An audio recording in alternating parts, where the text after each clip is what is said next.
Recorded. All right, we're online. All righty. All right, so because of the continuation of the COVID-19 pandemic, this meeting is being held electronically over the Zoom platform.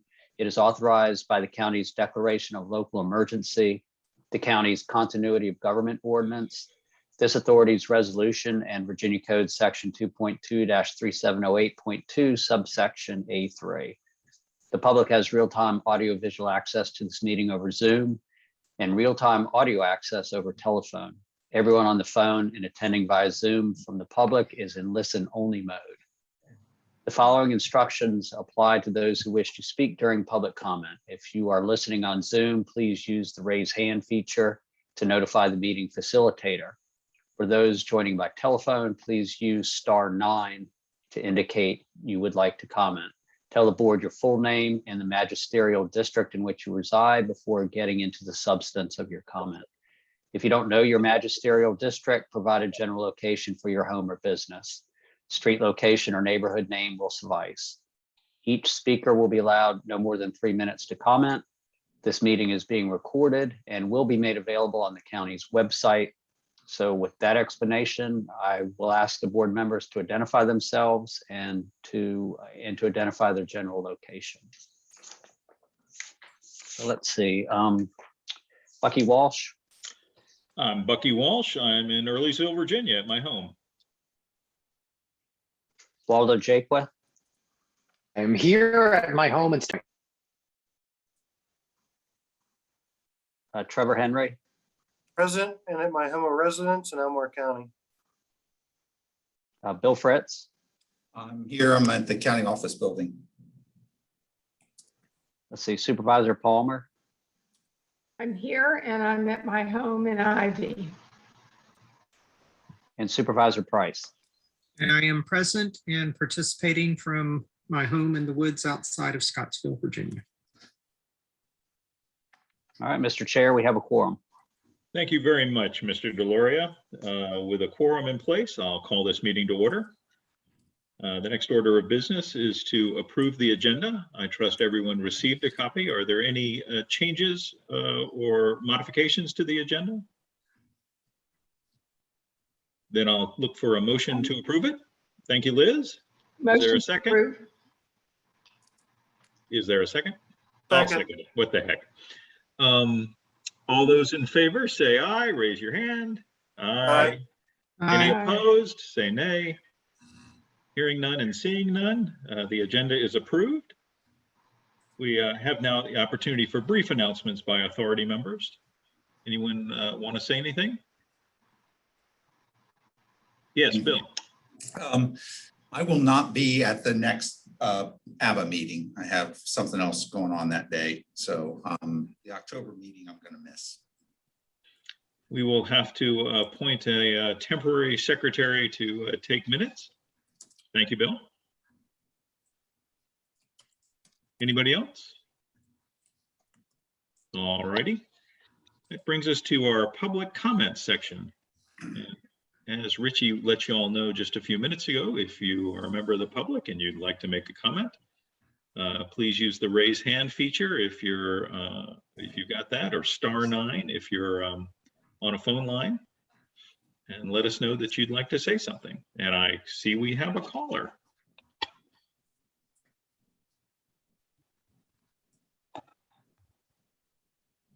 Andrew, go ahead. Yeah, hi. I appreciate having access to the meeting. My name's Andrew Hazelden. I live down on Albemarle Road in Esmont, or Esmont North Garden, depending on which service we use.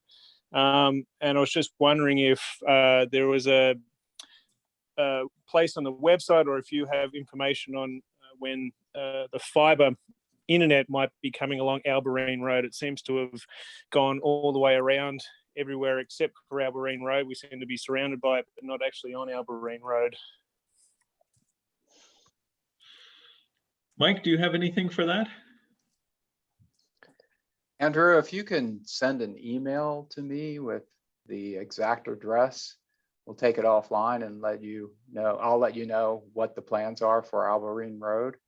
So that's mculp@albemarle.org. mculp@albemarle.org, and we'll Okay. work with you. Okay, thank you. Okay, thank you. Thanks very much. Is there anyone else? I see we have Ryan Ligon. Let's get you on here. Ryan, hopefully you're on. Go ahead. Hopefully I am as well. Looks You like are. I've got okay, great. I noticed one of the agenda topics this evening was the internet service provider concerns and complaints process. And I did want to ask a question mostly related to the fact that we had our service for exactly a month and a day, and it is now out. That outage began last Friday, and I didn't know if there was any additional information y'all want to know about, the struggles that it takes to get a service call, because the earliest date from the 17th that they would give me an appointment is the 27th. So that'd be 10 full days. Oh, you're getting one in this month. That's great. Right. No, Well, I think we are very, very well aware personally and Okay. by report of some of the issues that folks face. Okay. I didn't, like I Thank you said, for bringing it to us. okay. I didn't know if there was anything further y'all were trying to keep track of it up and above, just noting that it's out, or anything to that effect. So, Chair, can I make a comment, please? Go right ahead. Thank you. Mr. Brown, if you would also send an email to Mr. Culp and or your supervisor. We are actively taking information from people who are having service delivery issues, so we can try and help coordinate a quicker response. So if it sounds like you might be in the Samuel Miller district, that'd be Supervisor Palmer. Also, Mr. Culp, if you would email, we will try to liaison with your provider to see if we can help on that. okay, outstanding. Yes, I am on James River Road, right near Chestnut Grove. So correct. Yeah. Will do. Thank you. Thank you very much. Is there anyone else who'd like to speak from the public?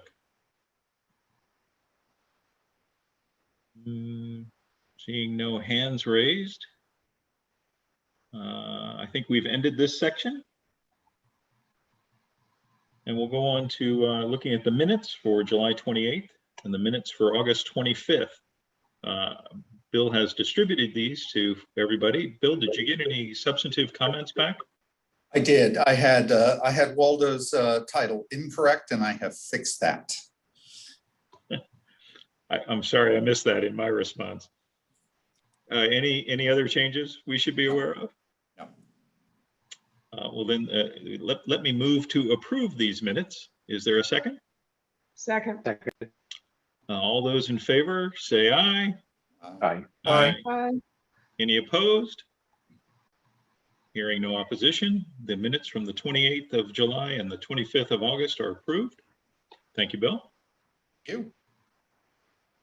Let's go on to old business. Mike, would you like to catch us up on VADI 2020? Yes, thank you, Chair. Mike Culp, the Chief Administrative Officer for the Broadband Authority. Just working with Derek Kelly. Derek is unable to join us tonight, and he sends his apologies, wishes that he could be here. So I'm on my own with the 2020 and 21 update. So with 2020, we are still working to get details on the invoices that CenturyLink will be submitting for payment. So there's no change from last week, other than there is some concern about confidentiality, and we'll work through that. We've done this with our prior partners, and the same thing just needs to be happening, and we have to carve out the time. It may be 2 or 3 hours where we go through each individual receipt and just make sure that we're, fairly invoiced for the work that was completed for 2020.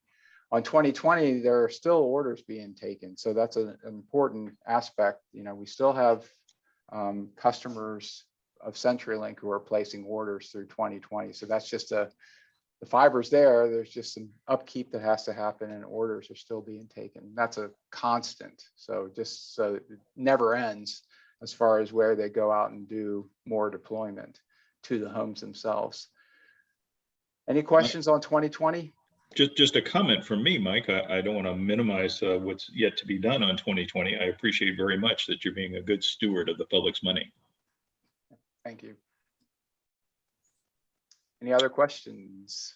21, move on. Okay, 21 is still underway. Definitely a project that had its fits and starts, but we're going to be much more succinct and much more in sync with CenturyLink, Lumen, and Apollo. So there's a lot of questions about what the company name will be as we go forward and roll out the fiber to the 10 specific areas that are factored in with the 21. There's 1,635 locations that are passings that will be served through the 21 fiber build. The first 3 projects, which are Jones Mill, Old Garth Heights, and Tillman and Merriweather. Tillman and Merriweather, we've been working on, gosh, I think since the first body application. So we're very excited that that specific pocket is going to be delivered service here soon. But they have all begun the engineering phase and completed the engineering phase. So the engineering part of that is done. And Jones Mill Road, the first one I mentioned, has begun construction. So there's crews that are starting work out in the Jones Mill area.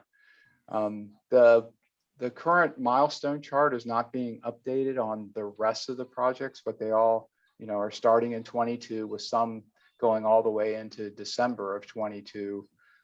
So there's a lot of work to be done before we update the schedule. So people who have questions about the current, what is called a launch date, can contact me directly or Derek, either one of us, and we'll provide information on what the prospective launch date for the other 7 areas that I didn't mention in my first update.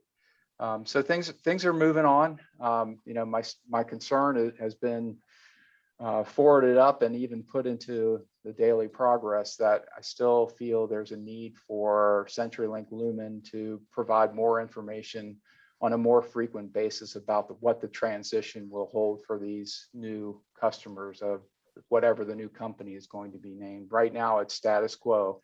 So there'll be either CenturyLink or Lumen customers, but that may change as the project proceeds. So open to taking questions on 21. Any questions? I'm here to answer without my cohort, Derek. No questions from the board. Mike, Trevor, quick question. Has the engineering work already been started by CenturyLink Lumens at all? The engineering side of it? Yes, Okay. on all 10 projects, all of the engineering has started with the completion of the first 3. So it's going to be kind of a iterative design build kind of process. Yes. Is that okay? That's correct. Okay. You look. I think you're referencing schedule information. Is that something you can share? I have to get approval from CenturyLink to share it. Can you share that with the authority? Oh, sure. Yes. Yes, Okay. I can. Thank I you. will. Yeah, Okay. will do. Thanks, Mike. You bet.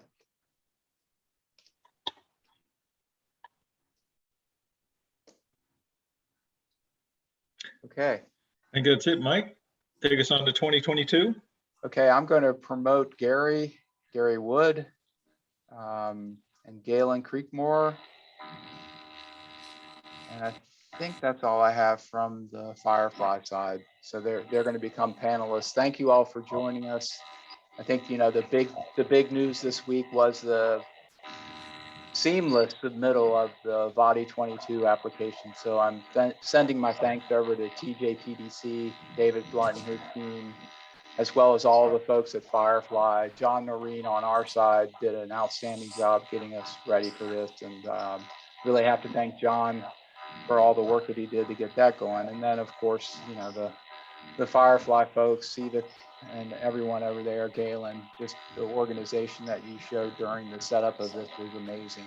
So I really appreciate your extra effort on that, Galen.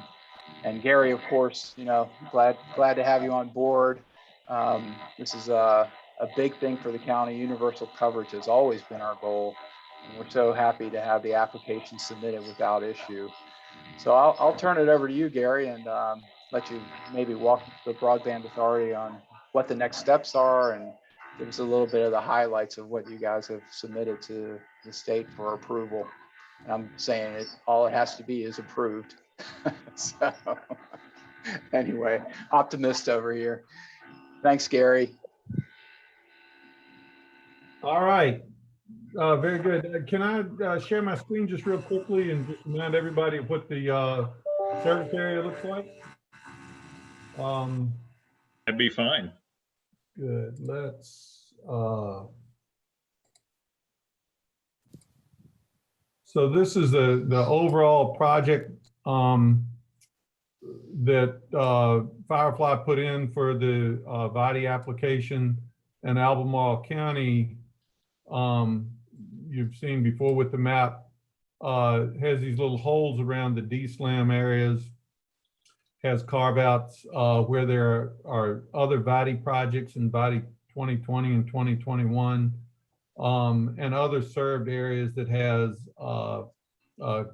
cable access that we know of, and also has carved out the areas that Firefly already has covered.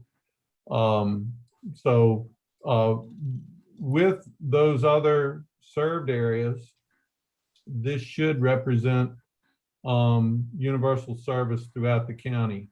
And if you'll humor me and let me play with my map just a little bit, this brings in the other Firefly areas. And I believe I can turn on the Comcast area we know of that is not different enough color for you to really be able to tell, but it's that coverage is in there. And then I don't have the body areas covered, but you can see that we have most coverage. Let me just talk about one other thing, and then I'll talk specifically about body. But if we look at these areas around the D-slams, let me show you what this will really look like in terms of our construction. And I'm going to turn on a layer that has APCO's power lines on it. So that purple line is where APCO's power lines run. When we run our fiber, we're going to run it along those power lines. So we're going to run right through here to get up into these unserved areas. We will not get extra body funding to do the extensions off these little side extensions that go to the homes. And if I wanted to show where the homes are, let's put those dots in. So these homes were not included in the body application, but we're going to run fiber right past them, and we're going to offer service to all of those. And these short extensions off, we will not get extra funding for, but I can already tell you Firefly is going to extend these and offer service. So those are not included in the body application, but folks in those areas are still going to have access to the same service and same fiber because we have to build through there as part of our process to build out the body application. So I just think that's important to touch on so that you'll know that even though they are not included in the eligible area, they will be included in our build out. Glad to hear it. Thanks, Gary. All right. So I want to touch on that. With that, I'll stop sharing or quit playing with my map and talk a little bit, and then I'll be glad to answer any questions. Albemarle County ended up with around 5,100 locations in the final eligible areas. We also have about another 220 that are in the Connect America Fund area, which is out along 250 West. In the western part of the county, there's a little area with Connect America Fund funding that we'll be building out at the same time. We will build about 600 miles total of line in Albemarle County. in Rappahannock, Dominion, and American Electric Power territory. It's part of the overall 3-year project. We've talked about the timeline before. I will tell you that I just got off the phone with Dominion, looking at their preliminary design for Albemarle. And we're going to start working with them to finalize the design for their project by December, so they can put that in for the State Corporation Commission approval in January or February next year. We are also looking for ways we can begin doing some work in the AEP area or APCO area. And then we're talking with Rappahannock continuously about their project and how that fits.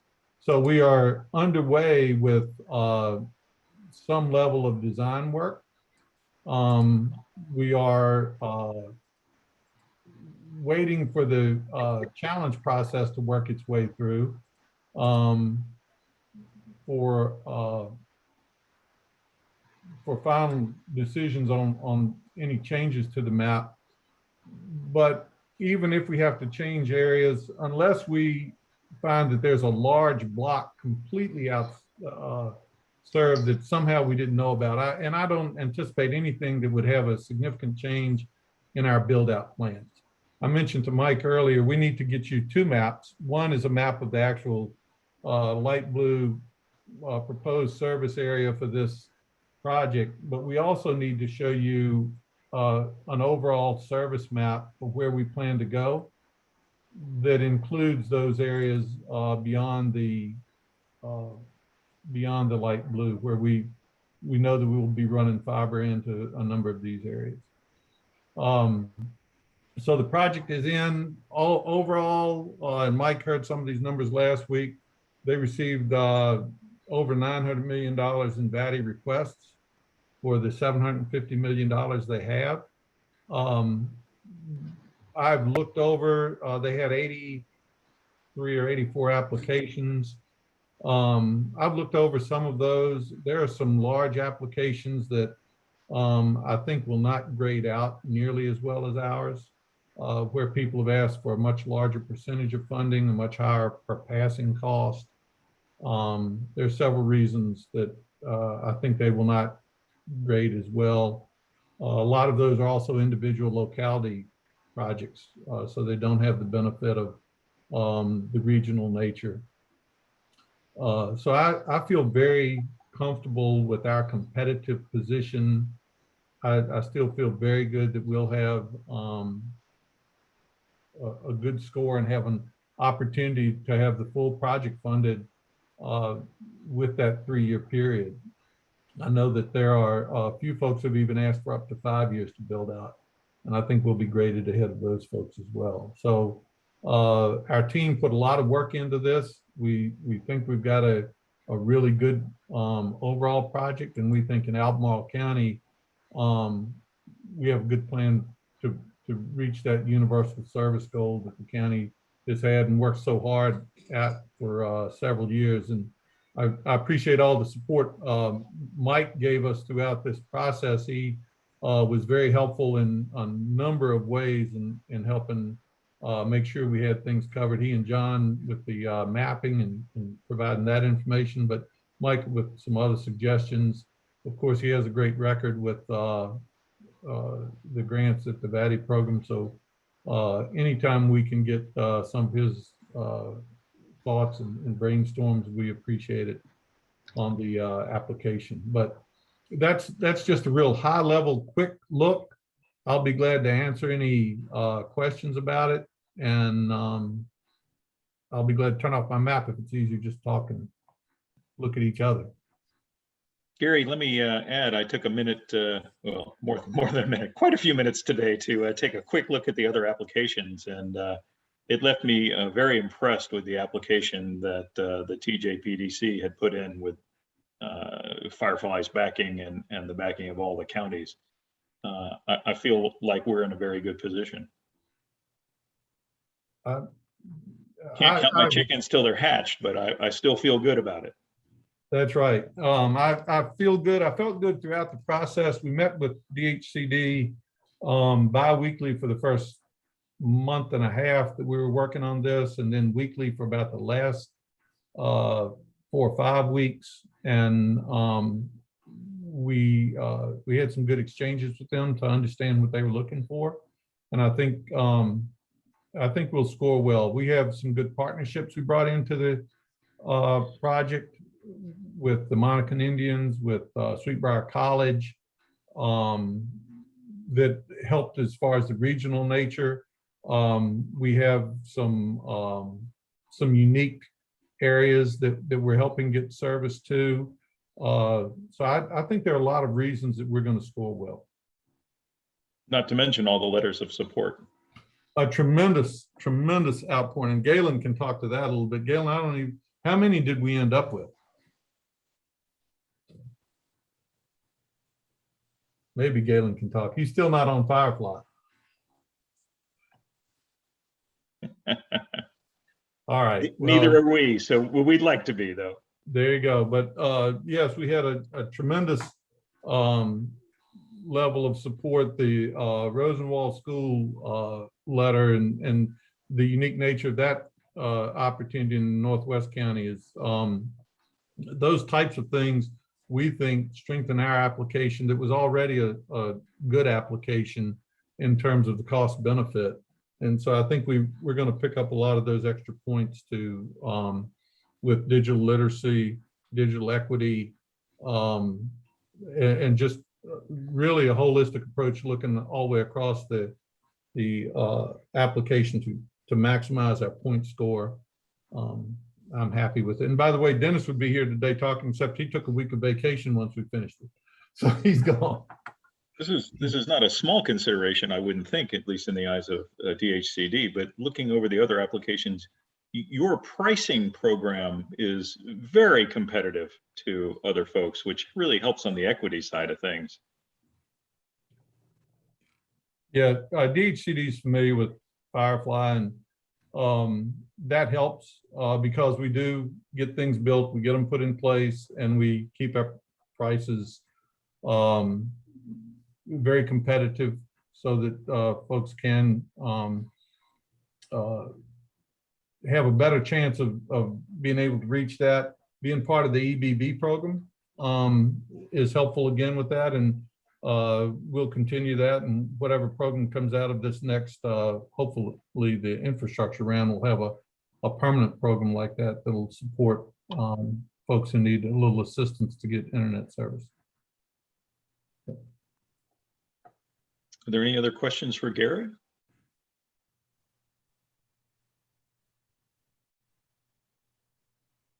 I don't have any, although I want it done sooner than 36 months, but other than that,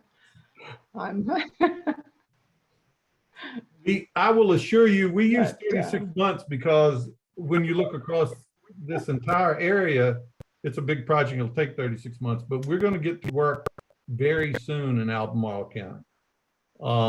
You'll be one of the first areas we work in, and we won't be working one area at a time. So we're going to get it turned on as quick as we can. Yeah, I reckon. Yes, thank you very much. We're just all impatient. Excited. Anybody else? Yeah, Bucky, just a note of thanks. It's a great presentation.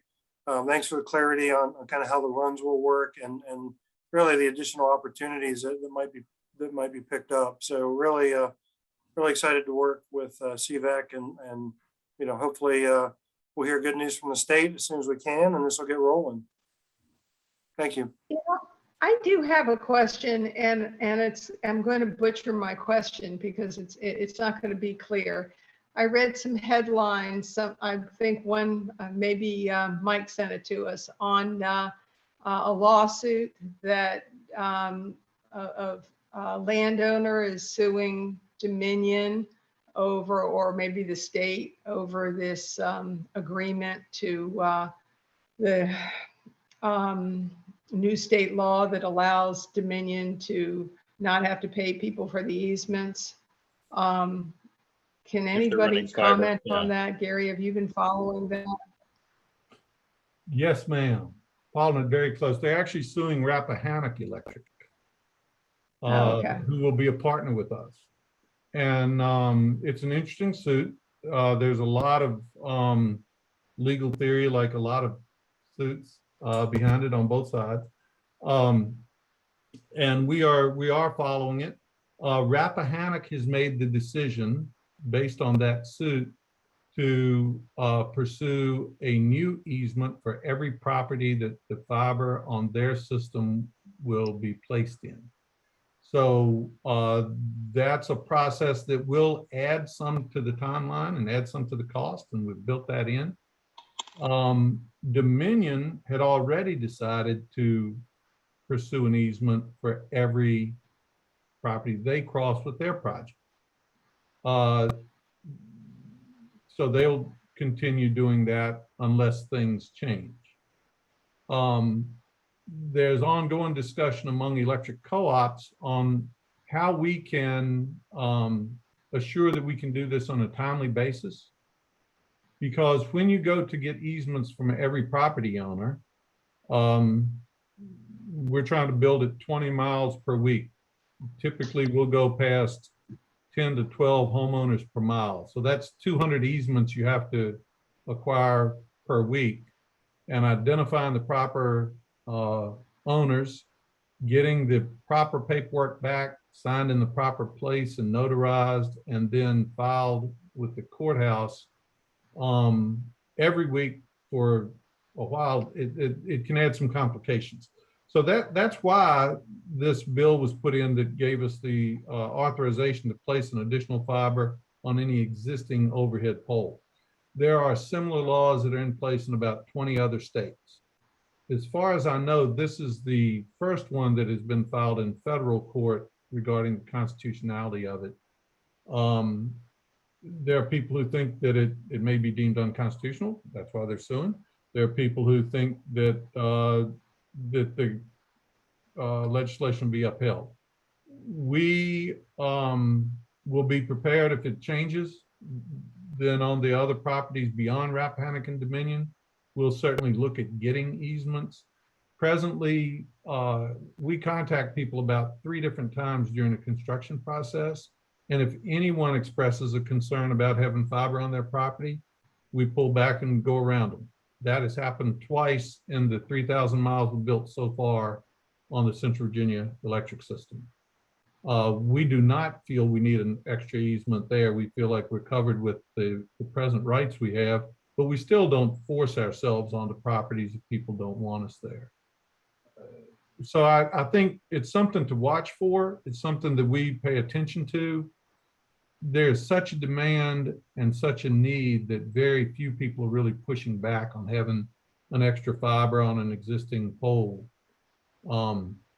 So we'll watch for that and try to keep in mind the best way we can facilitate a fast build out and manage the risk of any easement questions.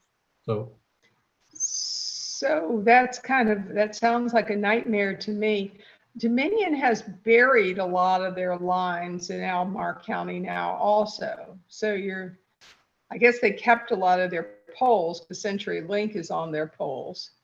But do you know if you plan to run that on the poles or use the easement that the Dominion has that they buried the lines with? Because I know they went through our neighborhood and got easements along the road to bury the electrical lines. right. We will generally follow the electric lines. If they're overhead, we'll be building overhead. If they're underground, we'll be building underground. Regarding whether we can use the same easement, it would depend on the language that's in those easements. If they're new, I expect they have communications cable rights built into them. And if not, then that would mean you would still need a separate easement to put it underground. Unless you're building in VDOT right of way. If you're building in VDOT right of way, you don't require a separate easement from a private owner. And we are looking in some locations at building in the VDOT right away for a variety of reasons. So there's a mix there, but we'll generally be following the route of the electric line. Thanks. Mhm. Any other questions or comments for Gary? Gary, please take back to your team our deep appreciation for all their hard work so far. And I know there's a lot more in front of them, but let's give the thank yous out for how far we've gotten. I appreciate it. And I want to express my appreciation again to the entire authority for all you've done for years, working Mike and the Vadi projects, going back to when there was only $1 million a year, you got your share. So you've done a lot to make progress, and that makes this project smaller and more manageable. There are counties like Louisa that have 15,000 unserved locations that are just a huge project. So y'all have done a lot of work, and the citizens of the county certainly have benefited, and we hope to keep that standard up with this project. We hope to hear an award and have a lot of work going on very soon. And thank you again for everything you did to help us. Thank you again. Yep. Thank you all. All right. Trevor, would you take us through the financial report? Sure. Mike, would you mind sharing? It's at the bottom of the agenda. Right. Yep, will do. Working on it.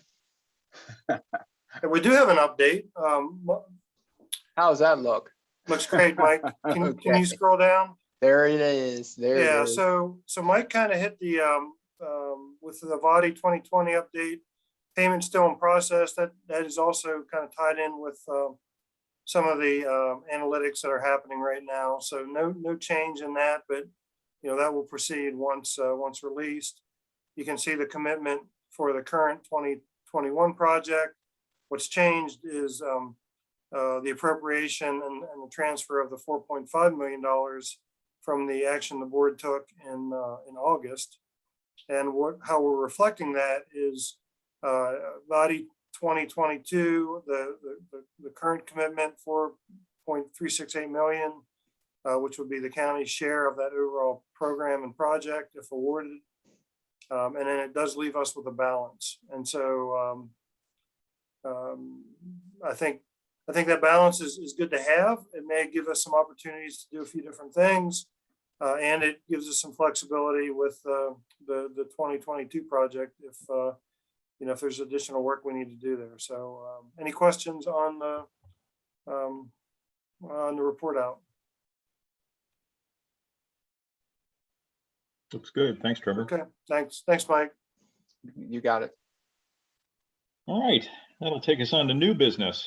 And the first item there is the fiber workforce development update. Is that in Waldo's court? Or Mike's Yeah, court? me and Mike have both taken this on. I can provide a brief update here, and Mike can fill in anything that I seem to be missing. Mike has ably led us to a conversation with Fridge Schuyler, the Dean of PVCC's Community Self-Sufficiency Programs, who in turn looped in Frank Squillis, who runs network to network at PVCC as well, for a conversation about creating a workforce in order to accelerate that build out timeline. I appreciate that Firefly feels good about their relationship with their vendors and their capacity to get this work done quickly. But the question remains, can we get it done faster? And a significant obstacle there is having the appropriate workforce. And so the thing that we're exploring is, could we create a training program in partnership with Piedmont Virginia Community College in order to provide more humans who are capable of doing this work? But because of the funding that's being provided nationally and further potential funding under the infrastructure bill before Congress, it's going to be really hard to get people and equipment to do this work. It's going to be a national competition, and people will cheerfully put all their horizontal drillers and trenching equipment on the back of a flatbed and drive it wherever in the country people can pay the most. So if we can work to get a local workforce to do that, it will put us in a much better position instead of at the bottom of a funding heap. So They are interested and supportive, and we've got a path forward. In particular, they're willing to explore creating a new training program around the sort of work that will be required to build out broadband across the multi-county areas served by this work, which might be a little different than in other areas because of the because working with Firefly and having a pole attached to sort of work is very different than other places where they might be doing, say, wireless or might be trenching everything or what have you.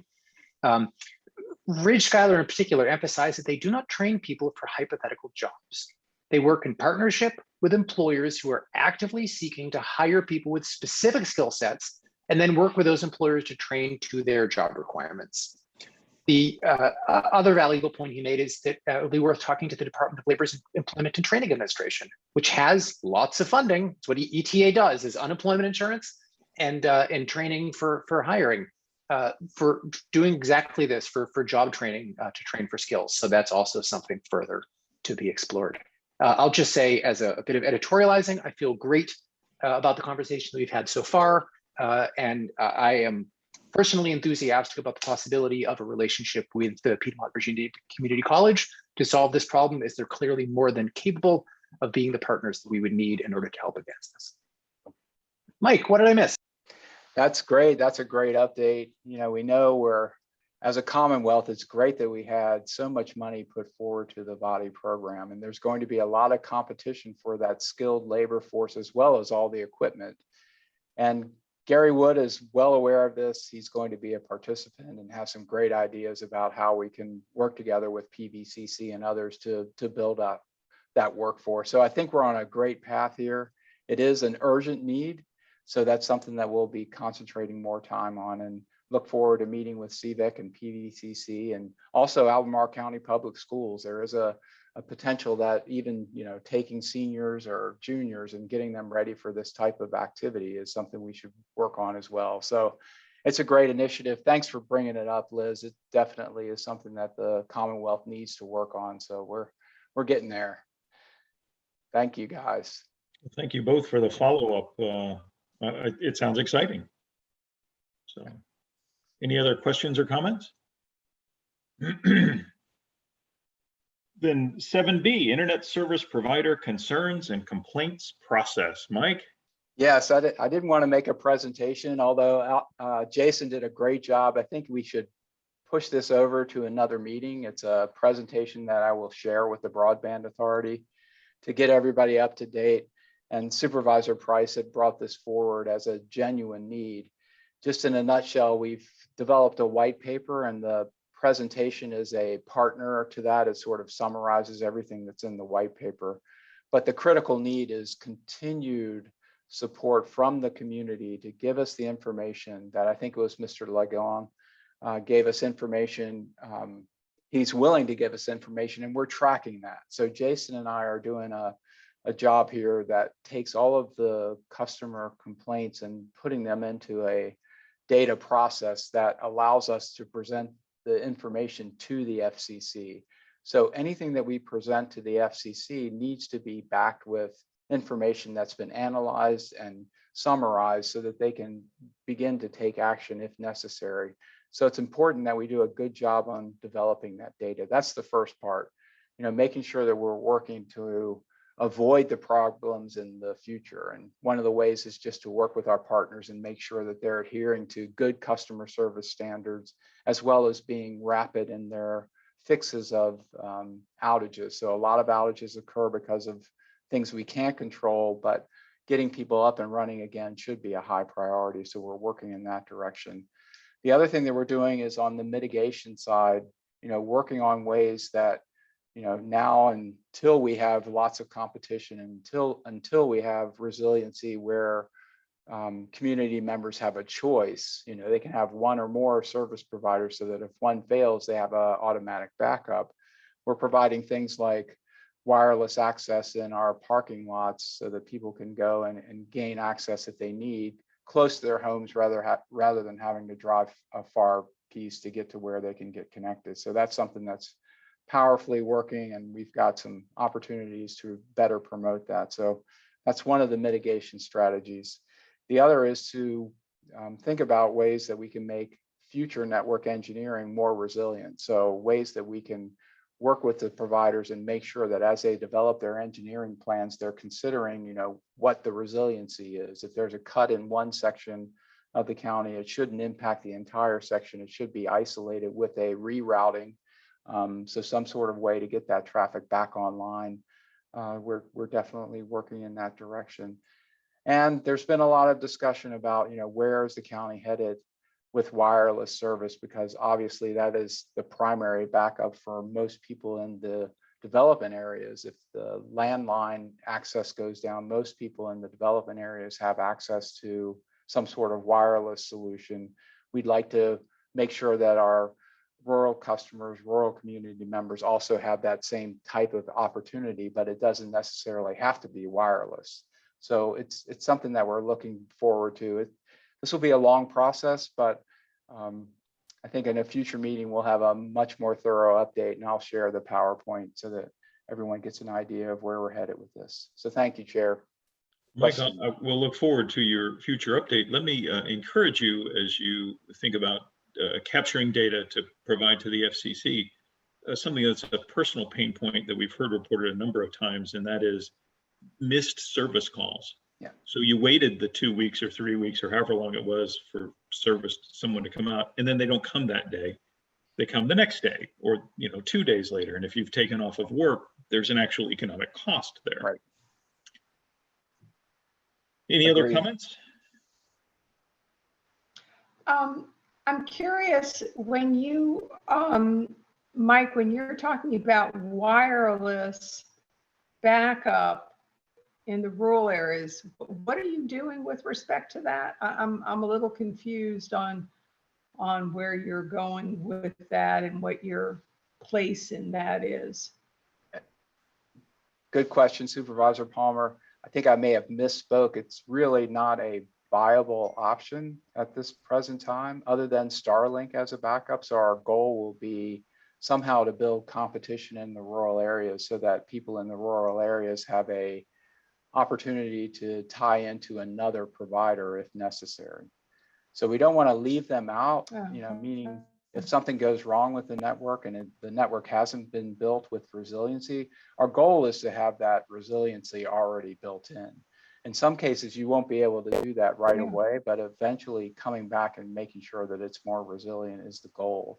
There are, there's lots of new technology that's coming in that's making wireless more of an option. So it'll be available to more community members in the rural areas, but there's no intent to look at any additional sites other than the one we're working with Walnut Creek because of the public safety issue that's going on in there.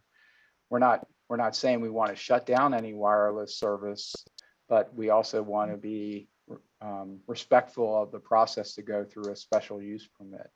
So if a provider comes in and asks for a special use permit for a new tower site, we'll go through the process that we've always gone through. So that I hope I didn't mishmash too much there, but just wanted to. No, that's okay. I mean, I just was kind of curious about it because clearly we have a cell phone coverage issue in the rural areas, and I just wasn't sure what your input was going to be, given that CD is, typically handles that. So I was just trying to understand the relationship there when you said that. I have one other question about the this complaint to the FCC and keeping all the data straight and whatnot. And I guess I'm going to be doing this with CenturyLink. I've got 2 weeks from now or something like that. I have an appointment with them. And one of the things that I am hearing all the time from other people and witnessing myself is this intermittent cutout. And so when they come to visit the house, it might be working fine, and so they leave and then the next day it cuts out. So I don't know, maybe I should talk to you another time offline as to how we document those kinds of events for this complaint. I'm not, that's really what my question is to what level are you trying to document these complaints as you bring them forward? I think that's a very important designation, meaning that the more issuances of the problems that are submitted to me and Jason, the better we have it. I shouldn't bring this up, but I will. There's several community members out there who constantly track drop-offs with their ISP. So they have tools that allow them to show us. So we have that data. We've got some important data that we're going to submit with the FCC complaint. If we get to that point, that's the other thing I want since this is a public meeting, we haven't made a final determination on how and when and who will submit this FCC complaint as a group. But you're exactly right. We need to know when the problems occur to avoid the issuance of this situation has been solved. Only a week later, it just happens again. So you're back at square one. So it's important to have that time, what I would call the timeline, that I was out for, an hour. I called CenturyLink. I'm mistake there. I called my ISP and I was scheduled to get a resolution. By the time they came, the problem was resolved on its own or whatever. But then an hour or 3 days after they left, I had the same situation happened again. So it's sort of a tough thing to track, but it's important that community members know that we need that type of back and forth information in order to be successful. So that's a long answer to a short question. Hopefully it. And what's your timeline for collecting all this information? Well, we see it as an urgent need. We would like to say that, by the November timeframe, we've got something that's valuable that we could evaluate, whether it becomes something that is submitted through the county executive office or the broadband authority or directly through the board of supervisors, or maybe even at the state level. There's a lot of opportunity that, we could have multiple people involved in the submittal of the issuance of the data to the FCC. So it's not fledgling because we've been thinking about this for a while, but we need to have a little more depth and breadth in the analysis before we're set to put something forward. So Okay, November is thank the current strategic date. We could move it, but hopefully we can get something by then, plan to get something done. Thank you. Anybody else for Mike? Yeah, Bucky, my hand's up. Mike, Trevor. just for, I guess, for feedback and for clarity, I'm supportive of having a work session. I think it'd be valuable to talk through, the programming aspects of kind of the resiliency program, getting input feedback from some great technical resources on here. I think tracking the calls, tracking the emails, being able to categorize that is helpful, meaningful data, but also looking at those other options. I know you've worked with the director of our emergency communication center around, kind of urgent, response when we have, weather-related impacts. But, working with schools, I see Robert join us is on as an attendee. I think there are other things we could do to bring to bear, maybe more through the broadband office, to help bridge the gap for issues like we're seeing, we've been seeing now for weeks and weeks and weeks with certain areas being down. Are there things that we can do in a temporary fashion? May not be ideal as far as, convenient to the home, but maybe at properties the county own, having sites that can be set up that would allow Wi-Fi to be, pushed out and at least give some, some sort of access. So I think just discussing those strategies with ABBA at a future meeting would be great. Thanks. And I'll say giving us information ahead of time so we can look at it, digest it, kind of come in prepared would be helpful as well. Thanks. And if I can else? offer, sorry, Bucky, Yeah. it's Jason Nina Fuentes. If I can just offer, we are going to run a kind of a field test for this particular effort to see if we can extend Wi-Fi from a local facility to another nearby location at this weekend at Simpson Park down in Esmont. So if anybody's planning on attending, pull out your phone. You're going to be about 150, 200 feet away from the Yancey site. And we're hopeful that you guys are going to have great cell phone coverage or great Wi-Fi coverage from there. I'm going to be there at the Let's Talk booth. So it's going to be an interesting test. And then moving forward, we do want to see if this is a viable option to extend as a temporary reprieve for those people that end up losing coverage, losing service for any reason. Thanks, Jason. Thanks, Jason. All right, last item, the ABA and Broadband Accessibility and Affordability Office, BAAO, which doesn't, I don't know how to say that, BAO, update process. Thank you, Chair. This is an item I added. It's the BAAO. Yeah, you got it.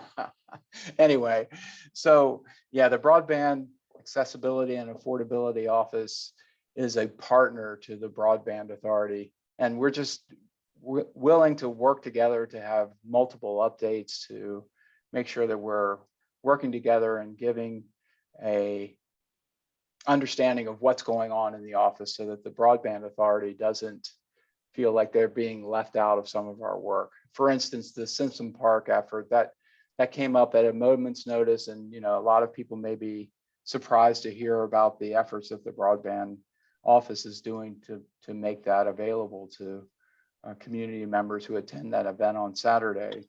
Those types of things we would like to plan and have in front of the Broadband Authority. And what I'm proposing is that we have a standing agenda item where either Jason or I or John present to the Broadband Authority a current, where we are with the Broadband Office and what our current plans are, so that we're kept up to date. We'll give you an update as well as planning. So just a request to add that as a recurring agenda item on our agenda, on the Albemarle Broadband Authority agenda. Let me ask the board what you think about adding that after the treasurer's report in old business each time. I'd value that. Good. Okay, Yes, please. Thanks. let's do that. Okay. Take it as an action. I'm good. Thank you all. Yeah, well, that's great. Is there any other business that should come before the authority at this time? Seeing none, then I'll move to adjourn. Is there a second? Second. I'm going to give this one to Waldo. You got one earlier. All those in favor say aye. Aye. Bye. Any opposed, nay? Then we stand adjourned. Thank you all Thanks, very everybody. much. Be safe out there. Thank you all. Thank you. Thanks, Trevor.